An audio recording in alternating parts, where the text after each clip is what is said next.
Assalamualaikum warahmatullahi wabarakatuh. Alhamdulillah alladzi 'allama bil qalam 'allamal insana ma lam ya'lam. Allahumma shalli wa sallim ala nabiyyina Muhammad wa huwa min asyrafil anam wa ala alihi wa ashabihi wa man tabi'ahum bi ihsanin ilad dinit tam. Para pemirsa tahfidz Quran tematik yang dimuliakan Allah, alhamdulillah pada kesempatan ini kita akan melanjutkan kajian tahfidz Quran tematik dengan tema perempuan-perempuan dalam Al-Quran. Buku yang saya bawa ini berjudul Mu'jam A'lamin Nisa fil Qur'anil Karim, Dirasah Mawdu'iyah Asy-Syakhsiyah Al-Mar'ah fil Qur'an. Jadi makna dari buku ini adalah semacam ensiklopedi perempuan-perempuan dalam Al-Quran, dan ini adalah kajian tematis mengenai pribadi perempuan dalam Al-Quran. Nah, di sini banyak dibahas mengenai kisah-kisah yang terdapat, kisah-kisah perempuan yang terdapat dalam Al-Quran, baik itu yang berkaitan dengan kisah-kisah ayat-ayat Al-Quran itu turun langsung merespon atas kisah yang bersangkutan dengan perempuan tersebut, atau Al-Quran ini sebetulnya turun kepada Nabi kita Muhammad SAW, tapi ada kisah-kisah di situ yang melatar belakanginya. Ada latar belakang kisah, kemudian ayat tersebut turun. Nah, para pemirsa, pada kesempatan ini kita akan mulai dulu dari seorang perempuan istimewa, ya. Beliau adalah termasuk perempuan yang dijamin masuk surga. Beliau adalah perempuan pertama yang mengimani Nabi Muhammad sebagai Rasulullah, kemudian juga pada akhirnya menjadi istri baginda Muhammad SAW. Beliau adalah Ibunda Khadijah binti Khuwailid, yang kemudian disebut dengan Ummahatul Mukminin, yaitu ibu-ibunya para mukmin. Nah, bagaimana kisah ibu Bunda Khadijah ini berkaitan dengan Al-Quran? Begini kisahnya. Suatu waktu di kira-kira 6 tahun setelah Nabi Muhammad menerima wahyu, Nabi Muhammad merasa gelisah, kemudian sedih, karena setelah ayat pertama turun selama 6 tahun itu, 6 bulan tidak turun lagi ayat Al-Quran. Kemudian Nabi terlihat sangat gelisah, apalagi melihat keadaan kaumnya, kondisi sosial saat itu benar-benar membuat Nabi sangat sedih melihatnya. Lalu menjadi kebiasaan dari Nabi, karena pertama kali ketika menerima ayat Al-Quran yang pertama, Nabi juga melakukan uzlah, ya, atau tahannus ke Gua Hira menyendiri. Nah, setelah 6 bulan ini kemudian Nabi juga melakukan hal yang sama, izin kepada Khadijah untuk melakukan uzlah atau menyendiri di Gua Hira untuk kedua kalinya. Setelah selama sebulan beruzlah, kemudian Nabi Muhammad keluar dari gua tersebut, lalu tiba-tiba terdengar suara yang memanggil Nabi. Nabi melihat ke kanan, ke kiri, tidak ada orang atau tiada sosok seorang pun. Kenapa ada suara? Lalu Nabi mendongak ke atas, melihat ternyata di antara langit dan bumi itu ada semacam kursi, dan di situ malaikat Jibril yang tentunya Nabi Muhammad sudah mengenalnya ketika pertama kali beliau bertemu di Gua Hira. Malaikat Jibril duduk di atas semacam kursi yang berada di antara langit dan bumi itu.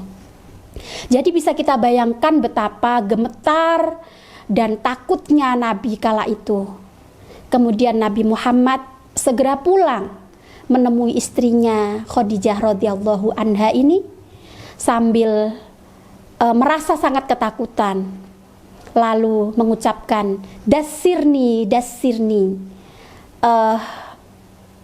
selimuti aku begitu. Lalu kemudian Khadijah radhiyallahu anha, Sayyidah Khadijah radhiyallahu anha menyelimuti Nabi Muhammad dengan sebuah kain. Nah, tidak lama setelah itu lalu Jibril bersuara kembali dengan beberapa ayat Al-Quran yang terdapat di surat Al-Muddathir ayat 1 sampai ayat 7. Nah, dalam kesempatan ini kita akan menghafal bersama-sama surat Al-Muddathir ayat 1 sampai ayat 7 itu dengan pemahaman tentunya. Sebagaimana ini menjadi kekhasan dari tahfidz Quran tematik. A'udzu billahi minasy syaithanir rajim. Bismillahirrahmanirrahim. Ya ayyuhal muddaththir qum fa'anzir wa rabbaka fakabbir wa thiyabaka fatahhir warrujza fahjur wa la tamnun tastakthir wa li rabbika fasbir. Demikian bunyi surat Al-Muddathir ayat 1 sampai ayat 7. Mari coba kita uraikan kata per kata dari masing-masing ayat tersebut. Yang pertama ada kata Al-Muddathir. Al-Muddathir itu kalau kita kaji dari aspek bahasa terambil dari kata iddathar yang berarti menggunakan dithar. Istamala dithar. Muddathir itu adalah isim fa'il dari fi'il iddathar. Nah, muddathir itu adalah diartikan atau diterjemahkan dengan orang yang berselimut. Maknanya adalah orang yang menggunakan dithar. Nah, karena dithar itu artinya adalah semacam kain yang digunakan di atas pakaian untuk melindungi atau berfungsi melindungi dari rasa dingin. Nah, karena itu di sini muddathir maknanya adalah orang yang menggunakan selimut atau berselimut itu tadi, dan yang di sini dimaksud di ayat ini adalah Nabi Muhammad sallallahu alaihi wasallam. Sehingga makna dari ya ayyuhal muddaththir itu adalah wahai orang yang berselimut. Kemudian ayat kedua ada kata qum fa'anzir. Qum itu adalah fi'il amr dari kata qoma. Kalau kita kembalikan lagi pada kata dasarnya adalah qawama. Qawama itu maknanya adalah melaksanakan sesuatu dengan sepenuh hati sampai selesai melaksanakannya. Nah, itu disebut dengan qawama. Melaksanakan sesuatu dengan sepenuh hati. Nah, qum di sini maknanya adalah bangun dan laksanakan sesuatu itu dengan sebaik-baiknya. Ini adalah perintah kepada Nabi Muhammad untuk bangun dan melakukan sesuatu. Kemudian dilanjutkan dengan kata fa'andir. Andir itu terambil dari kata nadhara yang bermakna memberi peringatan. Jadi ini adalah perintah kepada Nabi Muhammad untuk bangun, untuk melakukan sesuatu dan juga memberi peringatan kepada kaumnya. Lalu ayat ketiga ada kata wa rabbaka fakabbir. Wa dan rabbaka Tuhanmu, fakabbir maka agungkanlah atau bertakbirlah kepada Tuhanmu. Nah, ini kalau dalam kajian bahasa itu ada istilah palindrom. Palindrom itu adalah sebuah kalimat atau kata yang jika dibalik itu sama bunyinya. Kalau dalam bahasa Indonesia itu misalnya ada kata kasur rusak, itu kalau dibalik kan jadi kasur rusak. Kalau dalam bahasa Inggris ada race car, kalau dibalik juga race car. Nah, Rabbaka fakabbir ini selain kata wa dan fa, misalnya wa-nya itu dibuang atau ditinggalkan sebentar, itu ada kata Rabbaka fakabbir.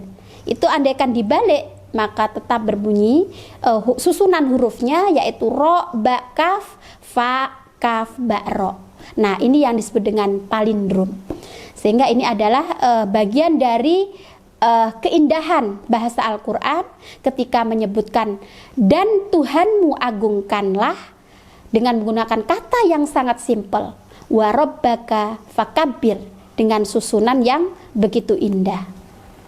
Kemudian lanjutnya adalah kata wa thiyabaka fatahhir. Thiyab itu maknanya adalah pakaian, jamak dari kata thawbun.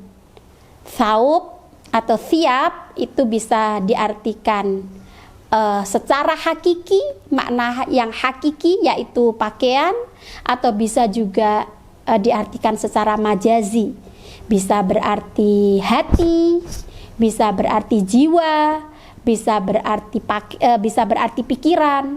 Jadi maknanya wathiyabaka, dan pakaianmu, fatahhir, maka sucikanlah. Tohir itu terambil dari kata tohero yutohiru, yang berarti membersihkan dari kotoran. Nah, jadi wathiyabaka fatahhir, maka bersihkanlah atau sucikanlah pakaianmu, itu jika dimaknai secara hakiki. Namun bisa juga wathiyabaka fatahhir ini maknanya adalah pikiran, hati, dan jiwamu itu sucikanlah. Lalu ayat berikutnya ada kata warrujza fahjur. Rujza terambil dari kata rujzun, atau ada juga yang membacanya rijzun dengan mengharokatkan dhammah atau mengharokatkan kasroh huruf ro. Nah, itu berarti ada yang mengartikan dosa, ada yang mengartikan berhala. Warrujza, dan berhala atau dosa itu fahjur, maka tinggalkanlah. Jadi uhjur itu terambil dari kata hajaro yahjuru, yang dari akar kata ini menjadi hijrah, yang selama ini kita pahami hijrah, hajaro yahjuru, hijrah itu maknanya adalah meninggalkan sesuatu yang tidak kita cintai atau yang tidak kita sukai. Itu makna dari hijrah. Maka ayat ini mengatakan warrujza fahjur, dan pada berhala atau pada dosa-dosa itu maka tinggalkanlah. Lalu ayat berikutnya warrujza fahjur, lalu ayat berikutnya wala tamnun tastakthir, dan janganlah kamu memberi. Tamnun itu dari kata manna yamunnu, artinya memberi atau menganugerahi. Tastakfir, tastakfir itu menjadi banyak. Jadi ayat ini menjelaskan bahwa dan janganlah kamu ketika memberi sesuatu pada orang itu berharap supaya kamu mendapatkan lebih, atau mendapatkan balasan, atau mendapatkan imbalan, balasan dari apa yang kita berikan itu. Nah, kemudian dilanjutkan wala tamnun tastakthir walirabbika fasbir, dan kepada Tuhanmu maka bersabarlah.